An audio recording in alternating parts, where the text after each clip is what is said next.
अस्सलाम वालेकुम दोस्तों, मेरा नाम डॉक्टर अली असगर है और आज की इस वीडियो में हम डिस्कस करने जा रहे हैं second year chemistry chapter number 9 carboxylic acid की बुक एक्सरसाइज के एमसीक्यूज को आज की इस वीडियो में हम डिस्कस करने जा रहे हैं। तो आज के इस लेक्चर को शुरू करने से पहले एक मरतबा आपसे रिक्वेस्ट करेंगे कि अगर आपने अब तक हमारे इस चैनल को सब्सक्राइब नहीं किया जो कि सिंध बोर्ड टीचिंग के नाम से है, तो काइंडली आज ही आप हमारे इस चैनल को सब्सक्राइब करें और साथ ही साथ बेल आइकन को लाजमी क्लिक करें ताकि हमारी अपलोड करदा तमाम इंपॉर्टेंट वीडियोज़ की नोटिफिकेशन आपको रिसीव हो सके। तो आइए स्टार्ट करते हैं। The most common compound found in pineapple. Pineapple के अंदर सबसे मोस्ट कॉमन कंपाउंड कौन सा पाया जाता है? Option A acetic acid, option B ethanol, option C acetone and option D ethyl butanoate. याद रखिएगा, फ्रूट अगर कोई भी एग्जांपल में दिया जाए तो फ्रूट के अंदर ईस्टर कंपाउंड जो है वो मौजूद होता है। तो फ्रूट के अंदर ना एसिडिक एसिड होता है, ना अल्कोहल इसमें मौजूद होता है, ना कीटोन मौजूद होता है। ये तीनों ऑप्शन तो सीधे सीधे हट गए। एक ही ऑप्शन है, वो क्या है? ईस्टर। और पाइनएप्पल के अंदर स्पेशली इथाइल ब्यूटेनॉइड होता है जो पाइनएप्पल को स्पेशली इसको क्या करता है? फ्लेवर देता है। तो इसका करेक्ट आंसर हमारे पास क्या है? Ethyl butanoate which is a ester, जो कि पाइनएप्पल को एक पर्टिकुलर फ्लेवर, उसको एक पर्टिकुलर महक देता है। नेक्स्ट एमसीक्यू है two molecules of acidic acid on condensation gives. भाई दो मॉलिक्यूल एसिडिक एसिड के होते हैं, वो कंडेंसेशन के नतीजे में जुड़ जाते हैं। कंडेंसेशन जब भी होता है उसमें वाटर का मॉलिक्यूल क्या होता है? रिमूव होता है। तो क्या बनेगा? Ethyl acetate, acid amide, acyl halide, acetic anhydride. तो हमारे पास इसका करेक्ट आंसर हमारे पास है option D acetic anhydride. Anhydride नाम से ही पता चल रहा है कि एक पानी का मॉलिक्यूल निकल गया। तो एसिडिक एनहाइड्राइड में क्या होता है? दो एसिडिक एसिड के मॉलिक्यूल आपस में जुड़ते हैं with the removal of a water molecule. तो करेक्ट आंसर हमारे पास क्या है? Option D. नेक्स्ट हमारे पास है carboxylic acid is stronger acid than. Carboxylic acid जो है वो स्ट्रॉन्गर एसिड इनमें से किसके मुकाबले में है? Option A HCl, option B HNO3, option C C2H5OH and option D H2SO4। तो याद रखिएगा, कार्बोक्सिलिक एसिड जो होता है जो है वो अल्कोहल के मुकाबले में, फिनॉल के मुकाबले में, वाटर के मुकाबले में ज़्यादा स्ट्रॉन्गर एसिड है, जो कि हमने डिस्कस किया था। लेकिन मिनरल एसिड के मुकाबले में, मिनरल एसिड में देखो HNO3 ये तो बहुत स्ट्रॉन्ग एसिड है, हाइड्रोक्लोरिक एसिड बहुत स्ट्रॉन्ग है, H2SO4 बहुत स्ट्रॉन्ग है। मिनरल एसिड के मुकाबले में ये बहुत वीक होता है। तो लिहाजा carboxylic acid is stronger than alcohol. Ethyl alcohol या फिनॉल होता है या वाटर होता है, इनके मुकाबले में ज़्यादा स्ट्रॉन्गर एसिड है। तो C is the correct answer. Next हमारे पास है the reagent that can not produce an acyl halide in a reaction with carboxylic acid.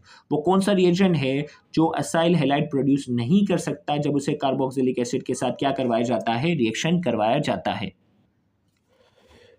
तो तीन हमारे पास रिएक्शन हमारे कोर्स में शामिल है। असाइल हैलाइड प्रोड्यूस, जब कार्बोक्सिलिक एसिड को असाइल हैलाइड में हमें कन्वर्ट करना है, तो एक रिएक्शन PCl3 के साथ, एक रिएक्शन PCl5 के साथ और एक रिएक्शन है SOCl2। इन तीनों के साथ ये असाइल हैलाइड प्रोड्यूस करता है, जबकि HCl के साथ हमारी कोर्स में कोई रिएक्शन मौजूद नहीं है। तो लिहाजा इसका करेक्ट आंसर हमारे पास है C HCl। नेक्स्ट हमारे पास है benzoic acid is the product of oxidation of. Benzoic acid किसकी ऑक्सीडेशन के नतीजे में प्रोड्यूस होता है? Benzene, ethyl benzene, aniline, phenol. तो हमारे कोर्स में बाकायदा रिएक्शन मौजूद है जिसमें हमने प्रिपरेशन ऑफ कार्बोक्सिलिक एसिड में पढ़ा था। इथाइल बेंजीन की जब हम ऑक्सीडेशन करवाते हैं तो बेंजोइक एसिड बनता है।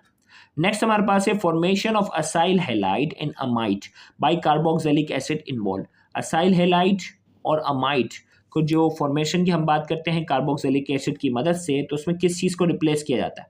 असाइल हैलाइड के अंदर हाइड्रोक्सिल ग्रुप को रिप्लेस करके हम किससे लेकर आते हैं? हेलोजन लेकर आते हैं। अमाइड ग्रुप के अंदर क्या होता है? कार्बोक्सिलिक एसिड का OH ग्रुप रिमूव करके हम क्या करते हैं? अमाइनो ग्रुप लेकर आते हैं। तो लिहाजा बेसिकली रिप्लेसमेंट किसकी हो रही है? Replacement of hydroxyl group. तो करेक्ट आंसर हमारे पास क्या है? C replacement of hydroxyl group. इसमें हमने कार्बोक्सिलिक एसिड के डेरिवेटिव्स में ये सारी बातें की थी। नेक्स्ट हमारे पास है formic acid is naturally founded. Formic acid कुदरती तौर पे कहाँ पाया जाता है? Option A venom of ants, B string, vinegar या बटर। फॉर्मिक एसिड कुदरती तौर पर कहाँ पाया जाता है? तो इसका करेक्ट आंसर हमारे पास है विनोम ऑफ एंट। चूंटियों के डंक में क्या होता है? ये पाया जाता है।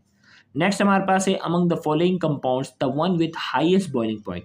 इन कंपाउंड में जो सबसे ज़्यादा हाईएस्ट बॉइलिंग पॉइंट इनमें से किसका है? Ethanol, acetaldehyde, acetic acid, ethyl chloride. तो इनमें से सबसे ज़्यादा जो है देखें, एक तो है अल्कोहल। अल्कोहल के मुकाबले में जो कार्बोक्सिलिक एसिड होती है उसकी हाइड्रोजन बॉन्डिंग मजबूत होती है। दूसरा है एसिटाइल्डिहाइड यानी एल्डिहाइड, एल्डिहाइड में के मुकाबले में भी कार्बोक्सिलिक एसिड की हाइड्रोजन बॉन्डिंग ज़्यादा होती है और इथाइल क्लोराइड के मुकाबले में। तो करेक्ट आंसर इसका क्या बन जाता है, acidic acid. Carboxylic acid dimer की शक्ल में, दो बाकायदा एक साइक्लिक स्ट्रक्चर की शक्ल में होते हैं, लिहाजा इनका बॉइलिंग पॉइंट सबसे ज़्यादा होता है। नेक्स्ट हमारे पास है the formula of caproic acid. Caproic acid का फॉर्मूला बताना है C4H9COOH, C5H11COOH, C6H13 COOH, C7H15 COOH। तो हमें बताना है the formula of caproic acid. Caproic acid का हमें फॉर्मूला बताना है ABCD। तो करेक्ट आंसर हमारे पास क्या है, C5। टोटल 6 कार्बन होते हैं ना कैपरोइक एसिड में, तो 5 ये है, 1 ये है, C5H11COOH, ये कैपरोइक एसिड का फॉर्मूला है, तो B is the correct answer. The reaction of acetic acid with ethanol in the presence of concentrated sulfuric acid gives। Acidic acid को हम क्या करवा रहे हैं, अल्कोहल के साथ रिएक्ट करवा रहे हैं। तो याद रखिएगा, जब भी एसिडिक एसिड यानी कार्बोक्सिलिक एसिड और अल्कोहल आपस में रिएक्शन करते हैं तो क्या बनता है, कार्बोक्सिलिक एसिड और अल्कोहल जब भी आपस में रिएक्शन करते हैं तो हमारे पास बनता है ईस्टर। क्या बनेगा, ईस्टर बनेगा। तो लिहाजा इसका करेक्ट आंसर है हमारे पास option A, ethyl acetate is the correct answer. तो यहाँ जाकर एमसीक्यू डिस्कशन जो है वो बुक एक्सरसाइज की जो है वो मुकम्मल होती है। Thank you very much. अल्लाह हाफिज़।